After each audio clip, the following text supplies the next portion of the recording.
This is not a normal OBD scanner. This is the official McLaren MDS Diagnostic Toolkit. And this is the kind of system exotic workshops use for dealer-level diagnostics.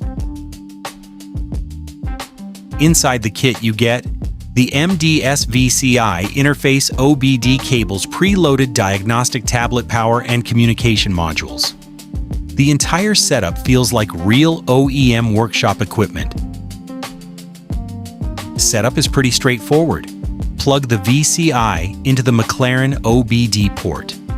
Power on the tablet, and the system automatically detects the vehicle. For first-time setup, USB is usually more stable for firmware sync. Inside the software, you'll find fault code reading ECU diagnostics, live data module, programming, service reset, system calibration. This is much closer to a dealer diagnostic environment. For McLaren owners or independent exotic workshops, OEM-level tools like this are on a completely different level compared to generic scanners.